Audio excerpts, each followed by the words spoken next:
Las P son lo que se conoce como pruebas de evaluación continua. Las pruebas de evaluación continua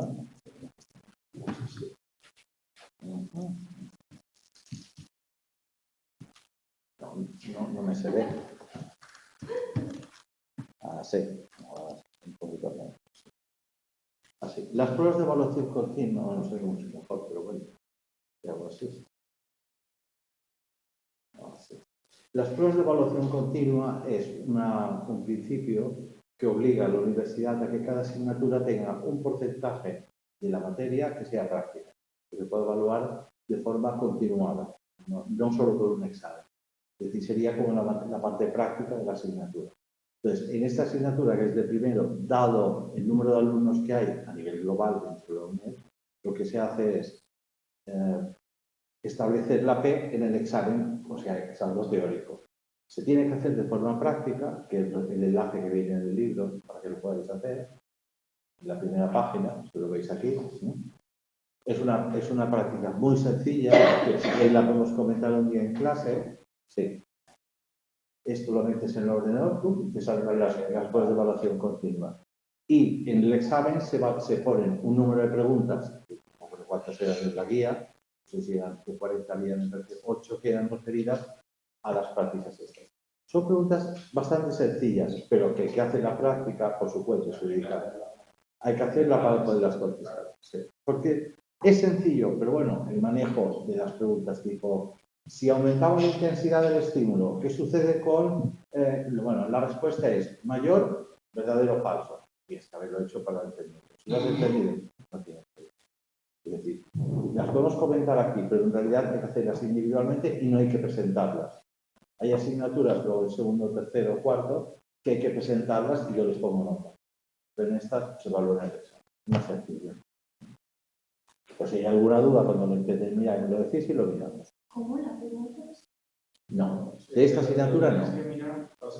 De esta asignatura hay que hacerla por tu cuenta. Si tienes alguna duda, la comentamos aquí y aprenderla. Y en el examen se evalúa. No hay que presentarla. Son sencillos. Ah, vale, está. O sea, uno la hace sí. Y ya estás a... Sí, en el examen habrá preguntas. Siempre hay como un recorrido que no necesitas. Sí. No, bueno, no preguntan si las has hecho. Preguntan sobre el examen que vamos a leer, mirar. Exacto. Te hacen preguntas. En el caso de la curva de la intensidad del estímulo, cuando aumenta la intensidad, la respuesta es, y te pones mayor, verdadero o falso, y está referido a aquello. Si has hecho la práctica, es muy fácil contestar. No tiene dificultad. Y si al hacerlas tenéis alguna dificultad, las comentamos aquí y las hacemos. ¿De acuerdo? Bueno, en la semana pasada estuvimos hablando de las diferentes escuelas y divisiones que tiene la psicología, la jurídica, la tal, la psicología, la biología. Yo dije que mirarais el libro porque el libro es muy extenso. ¿Cuándo se va a hacer la pregunta? No, la pregunta se hace en el examen. En el examen habrá 8 preguntas referidas a la PEC. Y cada año son diferentes, lógicamente, no las repiten, pero sería muy fácil. Si haces la prueba de mirar la PEC y luego lo comentaremos, porque es sencilla. Y eso normalmente son modelos experimentales que demuestran, bueno, las teorías que salen a nivel teórico de los temas. Entonces, la semana pasada es verdad que era un tema introductorio, que hablábamos de las escuelas, de las salidas, luego se hablaba de la neurobiología, de la función de la neurona en la sinapsis, los neurotransmisores, y esto hay que saberlo. Esto sí que es cuestión de coger y empollar, porque si no, no es un tema de entenderlo, es un tema de saber las partes, los nombres y las funciones. A mí salía una escuela de la psicología que era la frenología, que es del siglo XIX, que hacía referencia a que un determinado modelo genético de las personas determinaba que fuesen delincuentes, lo cual obviamente no es cierto. Que hubo unos delincuentes muy famosos que coincidieron en ese frontis hacia atrás, pero bueno, la mayoría de gente que delinque no tiene estas características. Y pasando esto, bueno, pues llegamos a lo que comentamos de los tatuajes, etcétera, y ahora entramos en lo que es las partes en que podríamos dividir toda la carrera de la psicología. La carrera de psicología hay una asignatura que se llama psicología de la atención. Bueno, pues aquí hay un capítulo que es la atención. En esta asignatura tenemos que ver toda la carrera a trocitos muy resumidos, para que tengáis una noción muy general de lo que es la psicología. Entonces, yo busqué estos apuntes de atención. No son exactamente lo que pone el libro, pero sí os aclarará los conceptos básicos para entenderlo bien. ¿Qué es la atención? Bien. La atención en psicología no es lo que nosotros llamamos en un bar a la atención. Cuando decimos la atención, coloquialmente nos referimos a que prestes atención. Oye, escúchame, que estoy hablando. Bueno, la atención en psicología es un principio básico del cerebro humano, según que animales, que no es cuando tú prestas atención, sino la capacidad que tiene psicológica el cerebro para atender. Yo voy por una carretera conduciendo, yo veo las señales de tráfico, no estoy atendiendo, sin embargo, lo estoy atendiendo. Pues la atención es la capacidad que yo tengo de procesamiento de lo que tengo a mi alrededor. Es decir, la atención es la capacidad para observar lo que nos interesa y dejar de mirar lo que no queremos o no deseamos ver. Es decir, aquí aparecen dos conceptos. Uno es automático, nosotros vemos sin querer, yo veo a las personas que hay aquí sin que digan voy a mirar a esta persona concretamente, yo sé que la veo, igual que otros lados. Y también puedo decir, bueno, no voy a prestar atención a esto, voy a prestar atención a esta persona o a esta persona. Luego, la atención es un proceso a través del cual podemos dirigir nuestros recursos mentales sobre algunos recursos que estén en el medio, los que consideramos más importantes, más relevantes, o bien sobre la ejecución de determinadas acciones que consideramos más adecuadas entre las posibles. Es decir, yo voy por la carretera y de las luces que veo por la noche, veo una que es amarilla fosforescente. Entonces digo, ostras, esta yo sé que está indicando algo especial y centro la atención. Luego la atención es controlable, selectiva y limitada. Nosotros no podemos ver en una pantalla 30 cosas que se mueven y ir marcándolas. Todo el mundo que ha jugado marcianito sabe que en un punto, pim, que pasa la bola, ¿no? Pues esto es lo que es. Y alerta que nos permite tomar la conciencia de lo que ocurre a nuestro alrededor. Bueno, eso sería el concepto general de lo que es la atención como función biológica psicológica.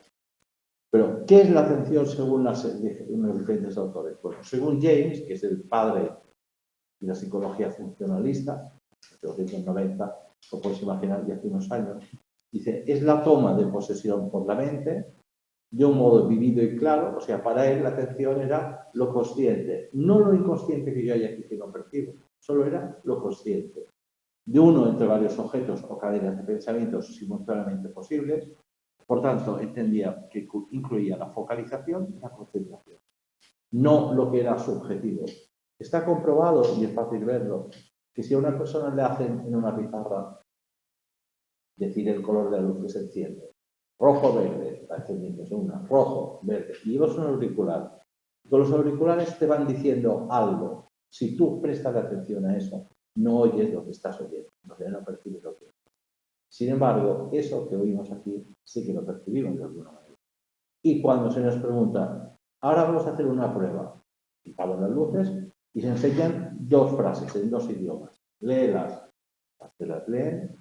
La que está en el idioma de lo que tú oías, reconoces que la has oído antes que la otra.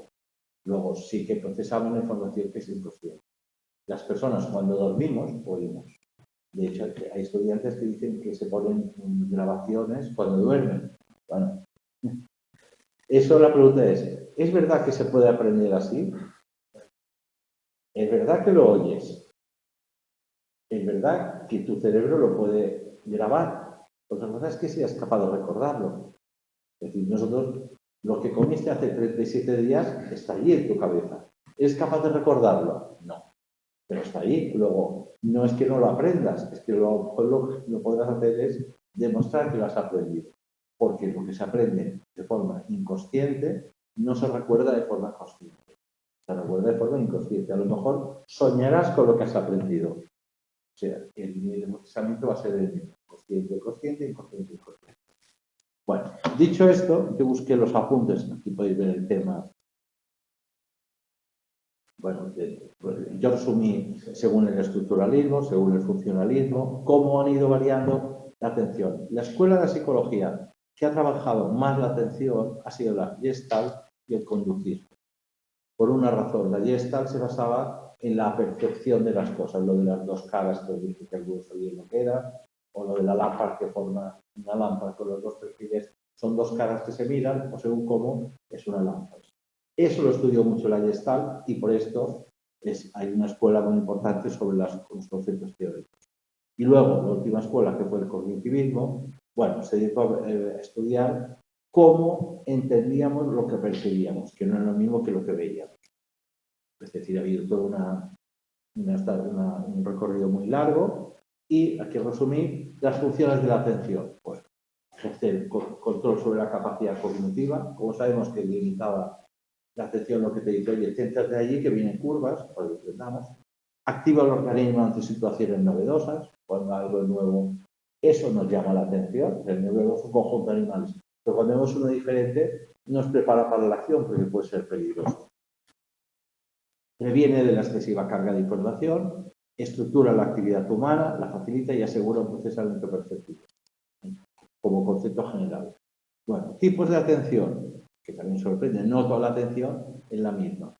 Hablaremos de una atención interna o externa y una voluntaria o involuntaria. Bueno, la diferencia que existe entre la atención interna y la externa es si uno es el que dirige los procesos de focalización o vienen determinados por lo de fuera.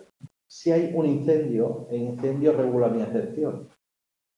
Si yo busco setas, por ejemplo, en el monte, yo soy el que regula la atención. Yo soy el que estoy buscando el estímulo. De otra forma, el estímulo me busca a mí, es el que genera la atención. Luego, la atención interna o externa viene determinada por el estímulo o el observador. Y la voluntaria y la involuntaria, obviamente, será la activa y pasiva del sujeto hacia otro estímulo. Es decir, si yo busco la seta o la encuentro. Digamos que da una tabla de 2×2, de forma que la atención podría ser interna y voluntaria o interna involuntaria. Externa voluntaria y externa involuntaria. Se darían 4 tipos de atención. Y luego también aparece el concepto de atención abierta o atención encubierta. Las personas que tienen un procesador, yo no diría más inteligente, diría más capaz, perciben mayor número de detalles sobre lo que es el entorno de la atención. Vosotros sabéis que hay pruebas en las que se le dice a una persona, entra en esta habitación, estás 10 segundos, y a los 10 segundos sal y relata cuántas cosas has visto. Y hay personas que son capaces de llegar a detalles extraordinarios. Y hay personas que solo dicen, pues había sillas y creo que 3 personas. Hay personas que describirían perfectamente los zapatos que lleváis, la ropa, la edad que tenéis, hasta la postura que tenéis. Todo. Entonces, el procesador es algo interno. Nuestra capacidad determina cantidad de procesos. ¿Entendido? ¿Preguntar algo? No. Interesada que te veo. Bueno, la atención consigue una serie de respuestas motoras, es decir, que yo me gire, y fisiológicas, que centre el procesamiento o que me suba la tensión cuando algo me ha llamado la atención. Es decir, tiene un efecto sobre el sistema nervioso autónomo central. Bueno, la atención dividida, la atención selectiva o focalizada, bueno, la atención viene determinada por el interés que tenemos nosotros voluntariamente sobre la atención. La atención dividida es cuando nosotros somos capaces de centrar la atención en varias cosas, por ejemplo, en una pantalla, centrar nuestra atención en 3 aviones que están en vuelo. O la atención selectiva es, pese a todo lo que aparece en la pantalla, yo solo me tengo que centrar en los aviones que tienen un determinado símbolo, son de tal compañía. Son ejemplos sencillos para que entendáis el concepto de atención desde el punto de vista de los. Y luego la atención, yo hasta ahora todo lo que he dicho es la atención visual, pero la atención no hace referencia solo a la atención visual, sino a la atención auditiva, atención visual, la áptica, que es la que tiene el tacto. Es decir, cada uno de los sentidos que tenemos nos produce un tipo de atención. La olfativa sería otra, la visual, la auditiva, la áptica y falta una. ¿Cuál sería la que me falta?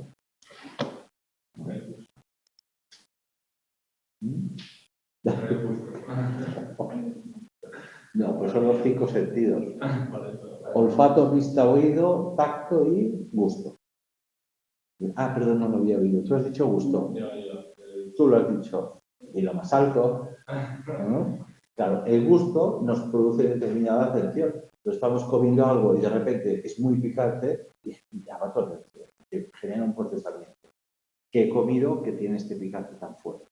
Entonces, la atención es muy explicable desde el punto de vista visual, porque es muy manejable, pero nosotros también sucede. Respecto a esto, yo siempre hago un comentario para ver cómo entendéis el procesamiento de la atención y es, ¿cuál es de los sentidos el que es más potente? O sea, que el que recordamos más. La vista. Pensad que son 5, ¿eh? Tacto quiere decir, aquello que yo haya tocado, no lo olvidaré jamás, lo que haya visto, no lo olvidaré jamás, lo que he oído, lo que he escuchado, tú lo que has escuchado, tú lo que has visto, tú decides. ¿A quién le pega la puñalada? Con 5 sentidos, ¿eh? Gusto, olfato, vista, tacto y oído. Pero que va a haber algo que haya tocado, que se me olvide. Pero, no sé, tú dices.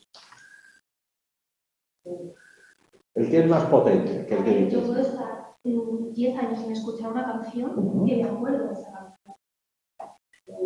Y la he escuchado, pero a lo mejor veo una película una vez y dentro de 10 años ya no me acuerdo. Pues la recuerdas vagamente.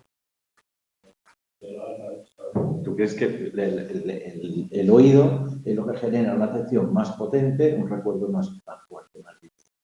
Bueno, es una teoría. Tú la visual, te mantienes. Sí, te arriesgas, ¿eh? Aunque esté mal, para mí. Te arriesgas. O sea, si esto fuera con un palo, seguirías diciendo la visual. El olfato. El olfato. El olfato. Por decir una. Ah, la señorita dice el olfato. Ahí. Sin vergüenza ninguna, ¿verdad? Pues sí, es el olfato. Decía hay olores que... Mira, el olfato. Algo que has olido cuando eres niño. El armario de casa de tu abuela. Ese olor que no lo has vuelto a oír, o perdón, a oler, en toda tu vida, lo vuelves a leer y dices, esto huele como aquello. El olfato es el más potente. Lo que pasa es que el olfato tiene una, no diría una discapacidad, pero sí tiene una peculiaridad, y es que es muy difícil describir los olores. Fíjate, o sea, tú descríbeme, no sé, ¿a qué huele esto? Venga, dices, huele a plástico. Digo, bueno, ¿pero a qué huele el plástico? Como a... Bueno, ¿cuál es la explicación? Es una explicación biológica que es muy... Es verdad que la música tiene un impacto muy fuerte. Pero a lo mejor has oído muchas músicas que no puedes recordar y no lo sabes. Ese es el hándicap. Tú recuerdas las canciones que te han impactado mucho, porque sucedieron en algún momento muy peculiar. Todos hemos sido novios y novias, sabemos que hay una canción que es nuestra canción, pero va ligado a dopamina, a serotonina, etcétera, etcétera. Es decir, hay marcadores que potencian la percepción. O la música que pusieron, yo qué sé, tu primera comunión y que lo recuerdas como una experiencia muy vivida. Pero no toda la música que oyes la puedes recordar. No, pues tú vas con la radio puesta y hay muchas canciones que no las recuerdas. Entonces la memoria no es lo que tú crees recordar, sino recordarlo todo. Y los olores no se olvidan nunca. Pero tiene una razón biológica. Los niños cuando nacen no ven, prácticamente no oyen, no tienen tacto, porque tienen desarrollar las terminaciones nerviosas. Pero ¿cuál es el sentido que tienen indefectiblemente desarrollado el olfato? Porque el olfato, biológicamente, no en nuestra cultura, sino hace 5 millones de años, los niños cuando nacían tenían que encontrar el pezón de la madre para coger la leche. Y las madres tampoco sabían qué culturalmente qué había que hacer con un bebé. Entonces, el bebé lo que hacía era buscar el pezón y por el olor sabía dónde estaba. Luego, el olor es más potente que cualquier otro porque ha permitido la supervivencia de la especie. Y los olores no los olvidamos nunca. De hecho, hay muchas tiendas que ponen determinados olores para que compremos más. Ya lo sabíais. Vivíais felices sin saberlo. Bueno, pues ¿qué olor ponen, qué aroma ponen para facilitar la compra? El olor a vainilla. Porque el olor a vainilla recuerda a la leche materna. Y entonces hace que estés como más relajado y permita el comprar mejor. Si es verdad o no, ya no lo he diseñado el modelo, pero que es así, seguro. Muy curioso el olfato. Y los olores desagradables, como dice la susodicha, es verdad que no hemos olvidado nunca, dices, ¡ah, qué huele este tío! ¿O no? Yo, a ver, estos días iba al Mercadona y pasó un señor con el olor de un perfume súper fuerte que era uno de los que ha usado mi padre. Y entonces pasa yo, Papá. papá, pero obviamente mi papá. O sea, el olor súper... ¿Te acuerdas? Seguro, seguro, seguro. A mí me pasó, aquí en la UNED había un jabón de manos en los baños que era muy especial el olor. A mí no me gustaba, pero es que era muy fuerte. Y yo recordaba venirme a examinar, iba al baño, me lavaba las manos y sin nada. Un día fui a un restaurante y pedí el mismo jabón. Y entré al baño y dije, ostras, pero es que fue un procesamiento automático. Yo no pensé, ¿a qué me suena este olor? El olor de la UNED, porque me había quedado grabado aquel olor. Y los olores difícilmente se olvidan. En cambio, es verdad que el oído es más potente que el visual. Por una razón, y es que el visual, sí, ha quedado fatal. El visual tiene muy poco procesamiento, porque las imágenes cambian tan rápidas que no tienes capacidad de procesamiento sobre la imagen concreta. Todos estamos moviendo, vas cambiando constantemente la imagen. Luego, el oído, tú sí que procesas el sonido de otras formas en una sensación, porque no lo ves, lo oyes. En cambio, la imagen, una sustituye a otra. ¿En qué momento de la imagen estamos? Constantemente cambia. Luego, es más potente el oído que el visual. Y el áptico, que es la del tacto, es muy complicado. Solo tenemos aquí las diferentes terminaciones, son diferentes en cada dedo. Por esto los ciegos, cuando utilizan el sistema Braille, utilizan este dedo, porque hay unas células que se llaman de Pacini que tienen un tacto muy especial. Es decir, no leen con este dedo, si os fijáis. Es por algo que no lo hacen con este dedo, porque este tiene más sensibilidad. No, es cierto, es por eso. Luego, es más... Y si tienes una disfunción, por ejemplo, si auditiva o visual, se desarrolla mucho más la función áptica, pero si no, nosotros lo utilizamos muy poco, el tacto, para saber si esto es el mando o no. Difícilmente haces así, lo que hacemos es el visual. El visual es más rápido que el áptico. Pero vamos, es olfativo, auditivo y visual. Siempre. Bueno, dicho esto, es lo que hay. Aquí veréis la naturaleza. Es un resumen muy rápido para que tengáis una conceptualización muy rápida. Y luego, también os he subido, ya que podéis tener, los apuntes del tema de la atención, pero de forma clásica en el libro. Aquí sí que viene, como lo tenéis que estudiar para el examen. Yo siempre digo que aquí hay dos procesamientos. Es decir, auditivo y visual es, una cosa es saber, otra cosa es aprobar. Para aprobar, ¿qué hay que hacer? Meter codos y ir a lo clásico. Y para saber, hay que escuchar lo otro, entender las nociones para que el día de mañana podáis decir, no, esto es así porque yo sé que funciona de esa manera. Cuando un testigo dice, yo lo recuerdo mejor lo que vi que lo que oí, pues a lo mejor no es verdad. Entonces, ese tipo de cosas es la que tenéis que aprender de cada vuestro trabajo, de cada vuestra realidad. ¿De acuerdo? Bueno, lo clásico. Bueno, el concepto de atención está íntimamente relacionado con la percepción, la memoria y el pensamiento de la resolución de los problemas. Para resolver un problema, obviamente debemos prestar atención. Debemos prestar atención a los datos. La atención que prestamos va ligada a la memoria.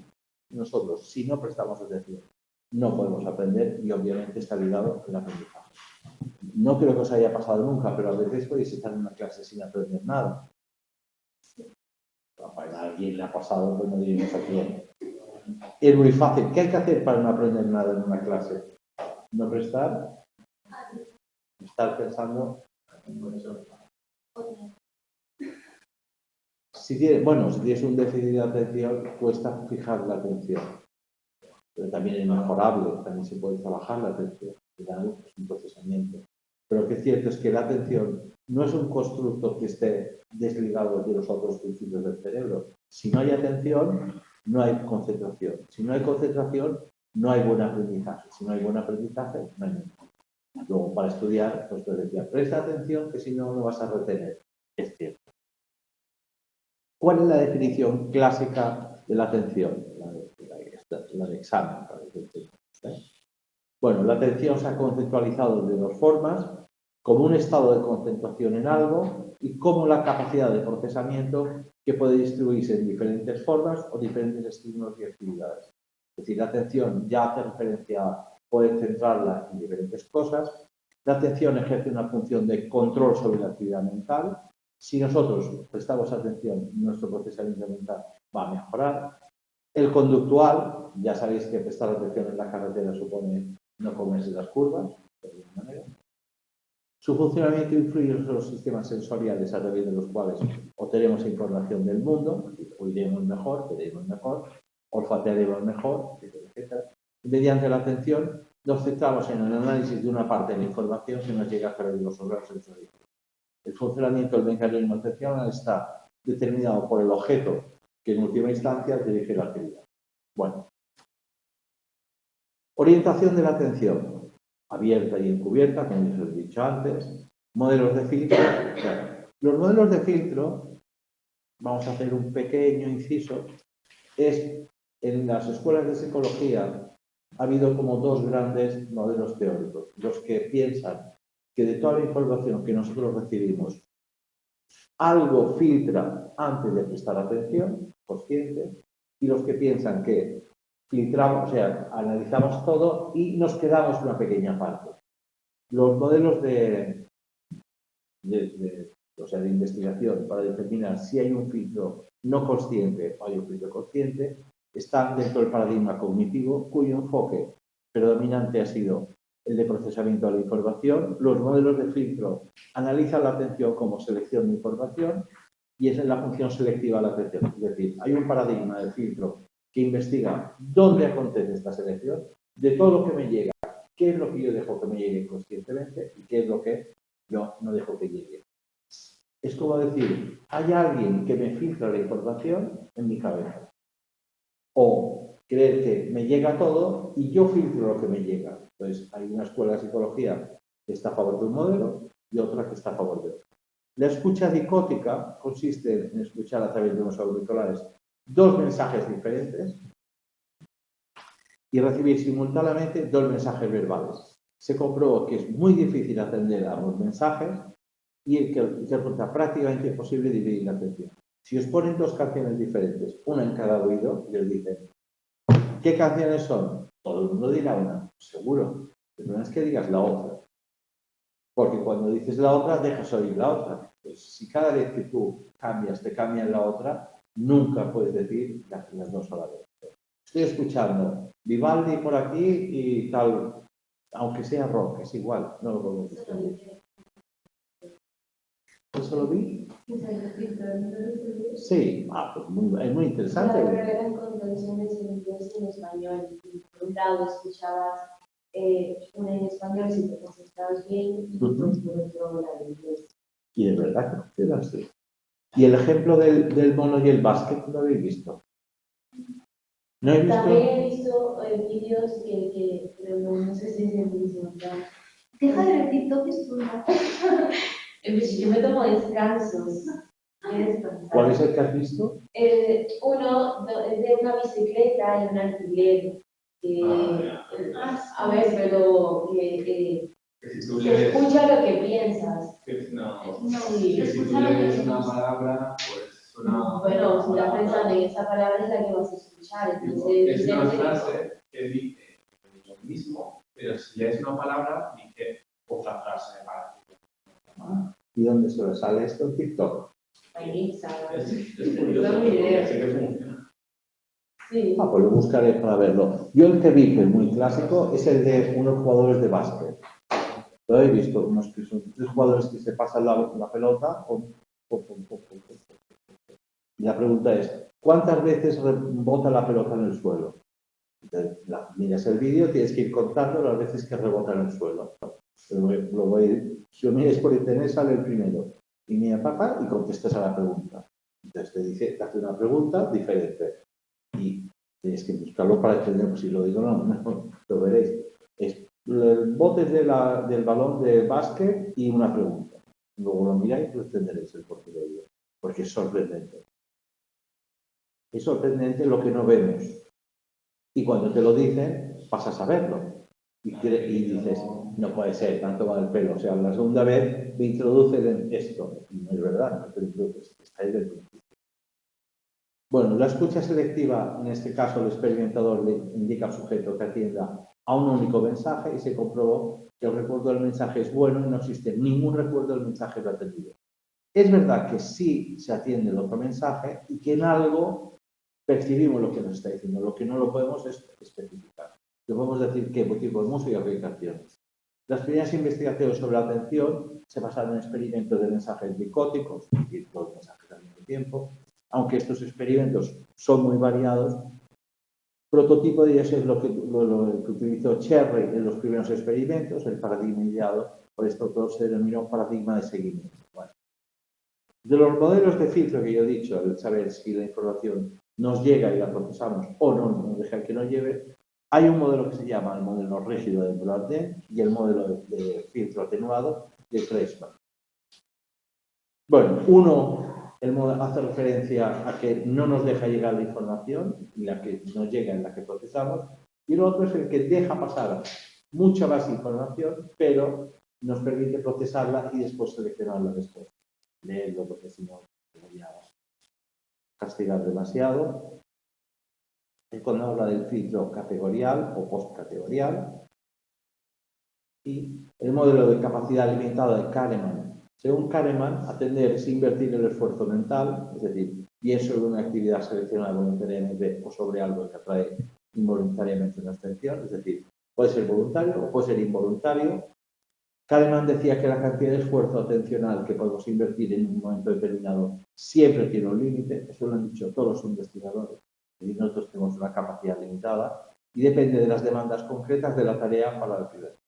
Es verdad que una persona que está cansada puede prestar menos atención y de ahí que a veces se hagan pruebas encubiertas en procesamientos de atención para detectar si el observador está cansado o no. A veces saltan alarmas que si el observador no las marca, automáticamente lo cambian de pantalla. Se detectan el cansancio estructural. Pensad que alguien que trabaja con sistemas de seguridad en aviones y aeropuertos y tal, tiene que tener incluso la atención constantemente renovada.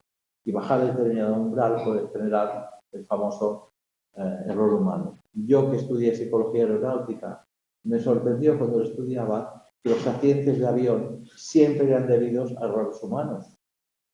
De hecho, los sistemas de navegación son cuasi perfectos. El que falla es el humano que los maneja.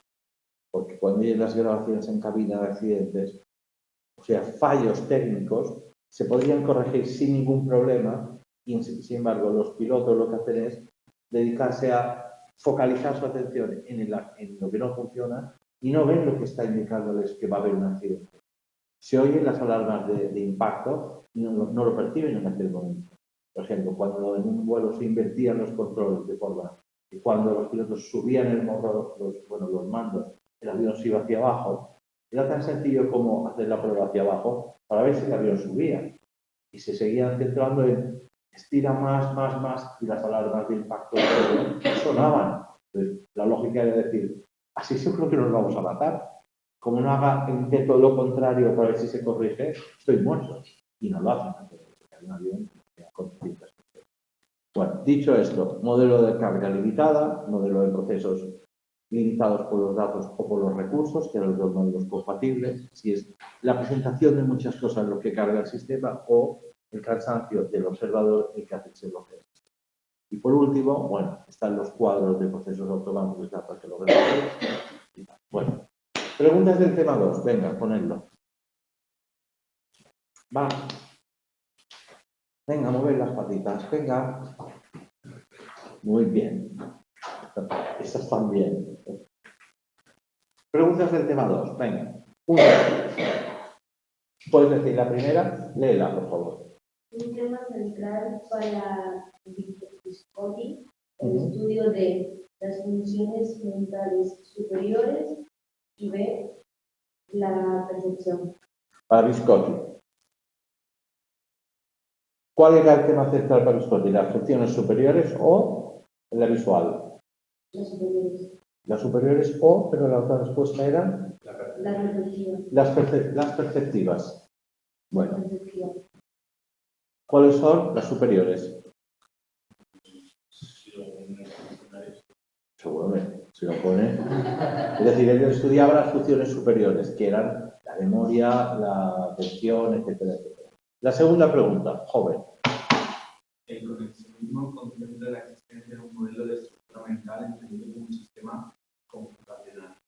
Bueno, A, con multitud de microprocesadores o B, con un único procesador central. Vale.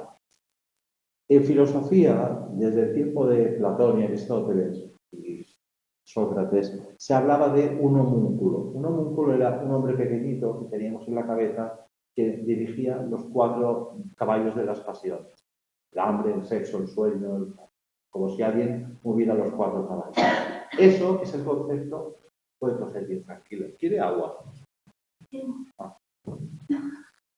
Ese concepto es el concepto de procesador central de un ordenador que rige las capacidades y tal. El conexionismo hace referencia a múltiples conexiones que crean una red, como funciona el cerebro humano. El cerebro humano no tiene un procesador central, tiene una red neuronal, como si fueran hormigas en un hormiguero. No hay un centro que manda. Luego, el conexionismo hace referencia a una red. Tercera pregunta cuando haya tragado. Y tosido. La percepción de un movimiento aparente ante la presentación de una sucesión de imágenes es el fenómeno Phi. Empecé a poner PHI. Phi. y la pregnancia. La pregnancia. La pregnancia, dice. Sí.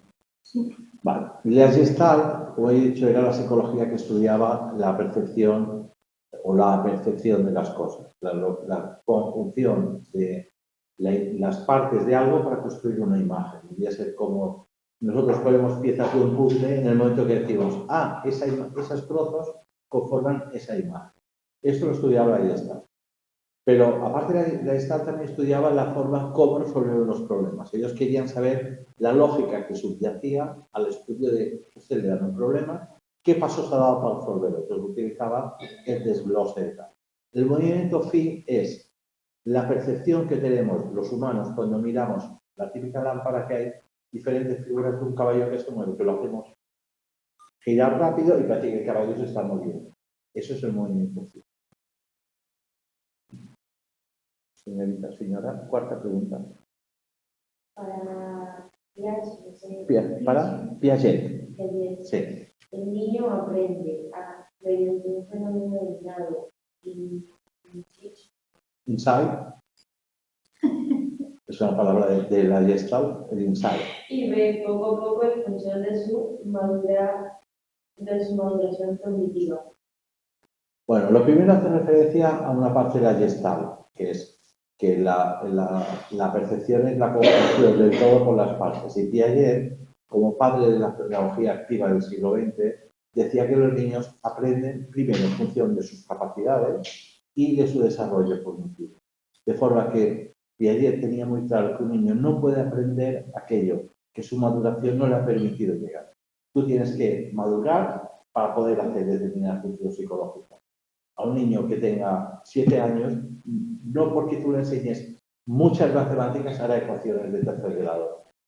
Tiene que tener un nivel de maduración para Piaget y ese nivel es el que determina lo que puede aprender. Y luego lo que puede aprender determina que esa etapa de maduración se complete y acceda a la siguiente etapa.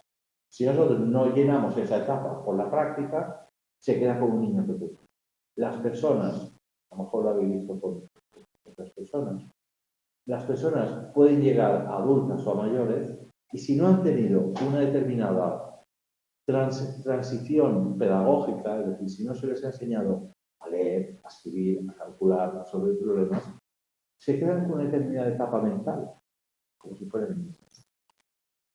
Ellos no lo perciben porque ellos se consideran tan adultos como cualquiera de nosotros, pero su cerebro no se ha quedado en una etapa de maduración porque lo han vivido estimulación.